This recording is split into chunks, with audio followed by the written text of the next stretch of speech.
Maximize Your Influence is your podcast for the latest persuasion, sales, and negotiation techniques. Our mission is to help you influence on command, anyone, anytime, anywhere. Your host is the author of Persuasion IQ, Laws of Charisma, and the best-selling book, Maximum Influence. Now, your host, Kurt Mortensen. All right, you got it. Thanks for being here. Maximize Your Influence Podcast 493. Kurt Mortensen here. As we take that dive into some of those unknown, forgotten rules of negotiations that we don't even think about sometimes, that some people aren't even teaching anymore, that are sometimes just pure instinct after years of monitoring it, doing it. Let's talk about the differences between persuasion and negotiation. Before we do, hope everyone's having an awesome week, achieving your goals, becoming more persuasive. Please get a little better every day. Add a new tool to your toolbox. The key seems to be this: the tool a week. Number one. Number two, as you go out and persuade, influence, negotiate, motivate, whatever it is that you do, always take a look, step back. Okay, what did I do well?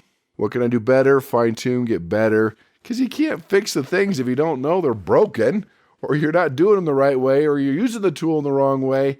That is very important to your success. Spend most of the week analyzing recordings, both video, audio, Zoom. Just kind of put in my 2 cents, my feedback. Just getting another set of ears and eyes for all of us is so important to do. Hey, send me your recordings. I'd love to take a look at them and let you know what to improve, what to work on, your strengths, maybe a few areas of weaknesses, which we, again, all have. So with that, let's dive into our persuasion blunder. Don't! As I told you about these recordings, I was going through a cell phone recording, and, things have shifted. We're seeing more Zoom, but still a lot of business being done over the phone, cell phone. This was a cell phone, and I just want to talk about a blunder that we all face, we all run into. It's human nature. I mean, this person had good connection skills. They could do this in their sleep. They were answering the questions, and that's the thing. They were doing it in their sleep. They were on autopilot going through the emotions. You have to ask yourself, when you're doing this presentation, are you singing the song or are you singing the words? And they were singing the words. They knew all the words, but it wasn't the song. There was no passion. There was no energy. There was no charisma, no enthusiasm, no umph. That was the key that it was missing. Especially through a cell phone, you need a little something as you go through that. Are you on autopilot? Sure, you can answer the questions. And that was the big challenge, is they were missing out on the true questions, objections. They didn't peel the onion back. They didn't find the peanut in the middle of the M&M because they were on autopilot. Meaning, when someone is asked a question, back up. We're reading body language. Is that the real question? Should we answer the question with the question? When they ask an objection, is that really it? Most of the time, the majority of the time, that first objection you get is not the real objection. Because, I'm too scared. I don't know. Last time I tried it, it didn't work. I don't want to feel like a failure. You don't always get those up front. And a lot of times you don't even get those at all unless you really take a look at what's going on and read between the lines. When people say it's too expensive, can't afford it, yeah, it could be true, but that's the goal here. So they brought up a money question, a budget question, and they just answered it, and that was not the issue. The issue is that it seemed a little too complicated, a little too much over their head, and they found out later they weren't solving the real objection. Now, this was in the finance world, but this happens in any world, and we get there. We go through the motions, and so get in the right state. Realize it's the first time they're listening to your presentation, and you need to adapt it to them. Why do they ask it? Why are they saying that? Ask a question with the question. Really find out if that's a true objection. Otherwise, when you solve the wrong objection, that's anti-suasion. It doesn't work. They're just pretending to listen. Sure, they said it. Maybe you could blame them, point the finger. Well, they asked it. True, but your job is to read between the lines and see what's really going on. Why did they ask that question? Why do they have the objection? Is that just a knee-jerk? They're just saying that. They're trying to get rid of you. They don't understand. A confused mind says no. An overwhelmed mind says no. And your job is to get them to say yes.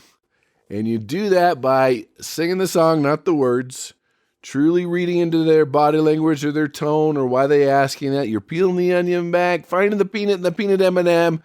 What's really happening here? Then you can solve the true objection.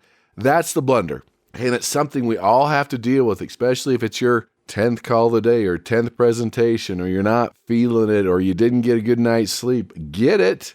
We got to back up, get ourselves in the right state, realizing it's the first time they're hearing it, even though you've done it 100 times, and make sure you're belting out the song and not just going through the motions and singing the words. All right, let's do a little listener email. Oh, boy! This is from Richard. Remember, Richard, you do get the gold version, influenceuniversity.com. We'll send that one out to you. We use anything you mention, email, humor, joke, article on the podcast. You will also get a subscription. Hit me up at Kurt, K-O-R-T, at MaximizeYourInfluence.com. And hey, let me plug it, MaximizeYourInfluence.com. That's where the podcasts are. That's where the archives are. That's where the home of the free Persuasion IQ assessment, all the specials, all the links, all right there. Everything you need to know to become a power persuader. He says, Kurt, my brother-in-law is a master manipulator. A lot of times I can't see it coming till it's too late. What can I do? How can I resist? Should I manipulate back? Well, to answer that final one there, I wouldn't manipulate back. I mean, there's history here. You've got to see this thing coming. Now, I get it when you're meeting someone for the first time and they become a manipulator, but if someone has a history, a track record, that's ding, ding, first red flag that you've got to back up and say, okay, this is what they do. They're just using me. But then they come back and they're nicer. They didn't mean it. Maybe they apologized. Maybe that was somebody else's fault. They're pointing fingers. But man, if there's a history there and it's happened 10 times, hey, come on. You got to take a look at it. You got to read through it. So Richard, you have a little history there that you can see through. But let's go to our geeky Scarly article and talk about ways to spot those manipulators. Now, this article says in 5 seconds or less. This is Psychology Today and Psychology How. Again, links are at MaximizeYourInfluence.com if you want to take a look at it. The author is, it says, writer. I'm not sure what that means, but let's talk about manipulation. So here's the ones that they go over in this article. Let's talk about them, and I'll add my 2 cents. They appear to be too caring. If you're getting too much attention from a stranger, then pause often and evaluate.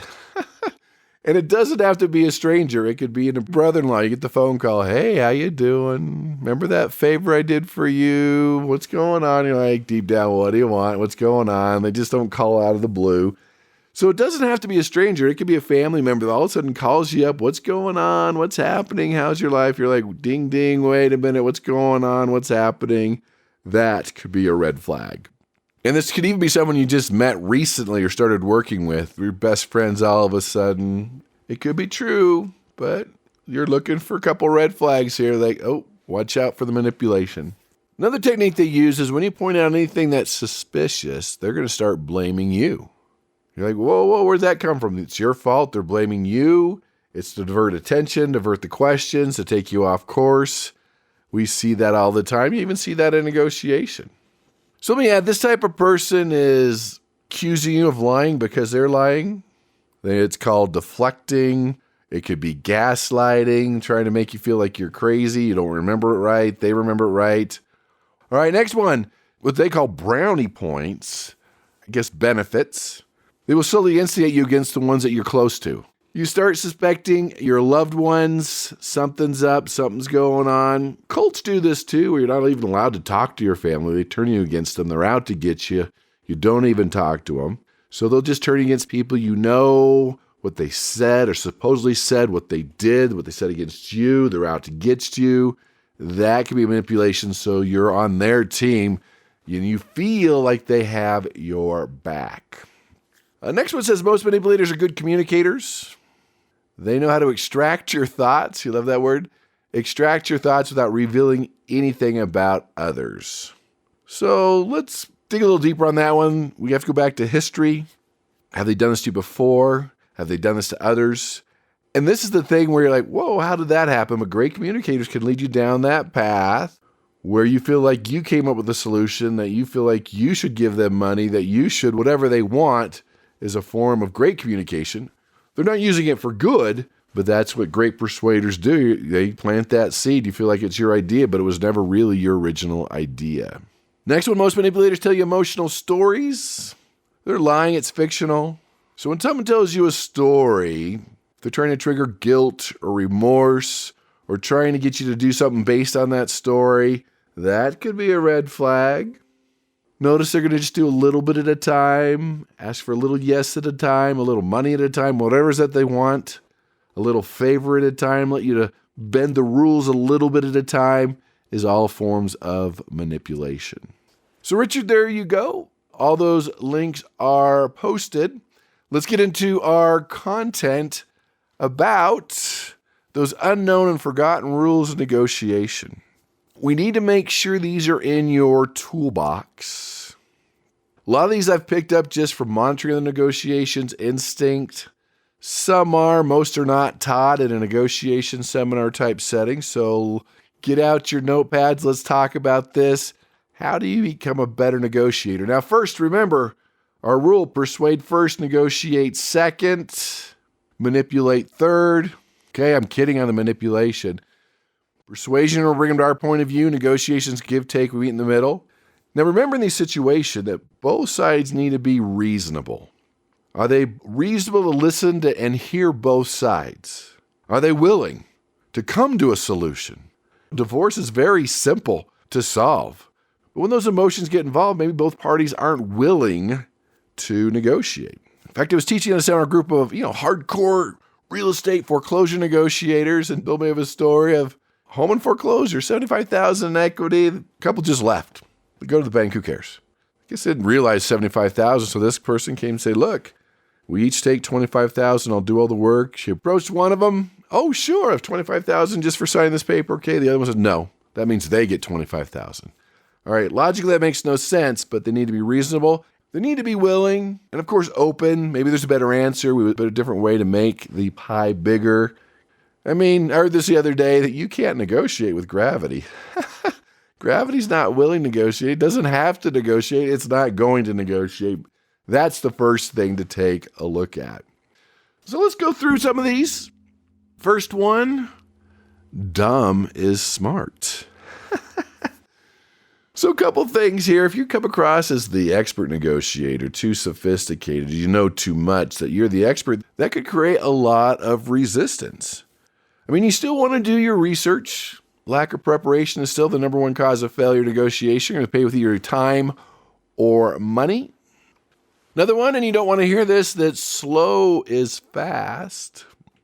I know you want to be one and done, get the fast yes, but the human brain, it's easier to do a slower yes, to do a yes over 3 or 4 negotiations than one big fast yes. Now, sometimes you can get those, but slow is fast. This is a process. We're doing this over time. We want the best deal. Because when you feel you got to get it done, then it changes what you're able to get. And you always have to have in your brain, it's okay to walk. When you feel that you can't walk and you have to solve it today, that takes away quite a bit of your leverage. Part of that, too, is not having an agenda, just wanting to hammer it out, especially those in United States, North America. Got to get it done. A lot of countries like Vietnam, during the Vietnam War, when they were ending it up and they were doing the peace talks and negotiation, the Americans rented their hotel night to night. They rented a villa for the year. It changes the game. A lot of countries in the Middle East, Asia, you're not even allowed to talk about business or things that you need to till you get to know each other and spend some time with each other. Slow is fast. Because if you jump right into it, you're going to hurt the relationship and hurt the long-term negotiation. How about this one? Nice is good. You don't have to be the angry negotiator from the movies. Harvard study found that just starting out nice, there's a 4% bump and success. Not a lot, but when you implement, if there's a 4% bump here, 5% here, 10% here, it makes a difference. You show disrespect, they're going to show disrespect. They're going to mirror you. If you start off a little mean, a little angry in their face, they're going to reciprocate that for the most part. So nice is good. And part of being nice is adapting to them, to their style, and their expectations. Conflicting style is another big thing that can be a big challenge in negotiation and impede you from getting that final yes. How about this? Power is real. Power increases your ability to persuade, influence, and negotiate. And you have to identify what power you have. Do they trust you? Do they like you? Are you passionate? Are you credible? Are you the expert? The power is not going to be equal. It rarely is. One party usually has more power than the other. Not always. And people get stuck in this win-win, win-win. Got to have win-win. And I'm all about the win-win, but win-win does not mean equal splits. So identify your power. And one of the reasons you do that is so you can leverage it. The second reason is so you don't feel powerless. When you're dealing with a vendor and you have to negotiate terms and it's the only place you can get this product on earth, you think they have 100% of the power. Now, they have most of it, but there are other forms of power that you can identify that you could leverage to help you in the negotiation. Next is mindset is key. When you feel influential, you are more influential. Just like I talked about earlier about the blunder being on cruise control, you have to feel influential. You have to be in the right state. You have to get ready to play this game of negotiation. If you're not going to play the game, you're going to lose the game. It's a game. Don't get all upset if they say no. Say, all right, giddy up. No, that's the start of the negotiation. Let's go. That's a good thing. Having the right mindset when they start using dirty tricks or dirty deeds, as I call them, being in the right state, knowing, oh, okay, that's how they're going to play the game, but it's a game. Treat it like a game. Get yourself in the right mindset. This is another one that most of the time doesn't get talked about. All right, EQ is critical. Your emotional intelligence. You've got to check your emotions at the door. Only one person angry at a time, and it shouldn't be you. A little controlled anger. Be a little stern. I'm okay with that as long as you're in control.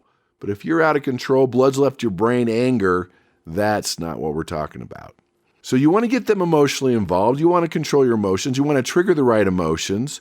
That's what makes a successful negotiation. Part of that, too, is knowing when to say, I agree, you're right. Giving a concession or let them persuade you. Studies are clear that if you let them persuade you on a few points, you give them a few concessions, they're more likely to reciprocate and be more open to persuasion and be more open to give you a few concessions.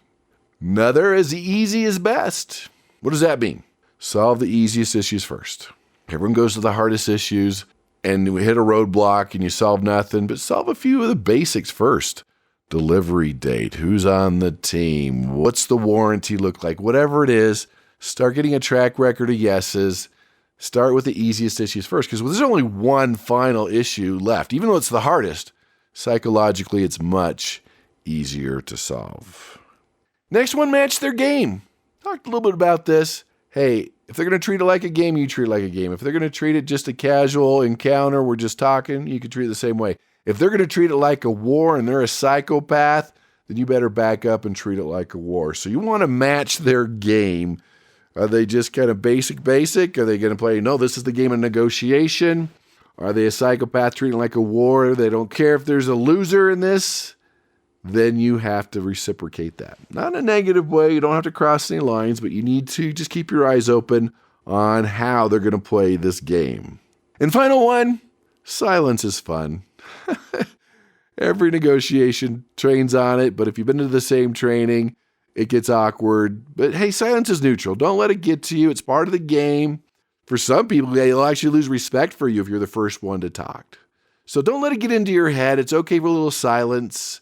Even if it feels a little awkward at first. Silence is part of the game. It can be fun. And definitely something you can use. Instead of always instantly asking the question, use a little silence. So there we have it. Thanks for being here.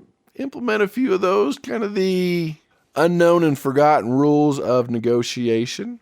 Tell your family, friends, and enemies about the podcast. Can be found at iTunes, Spotify, iHeartRadio, YouTube, under Maximize Your Influence. We're going to continue with this week's special on the 90% discount on influenceuniversity.com. It's a lifetime membership. You get everything, all my audios, all my videos. You could do the structured 52-week program, or you just go to the library and find exactly the solution you need to solve your challenge. Take something you've learned today, become more influential, become a better negotiator, become a better person, be more observant, increase your EQ.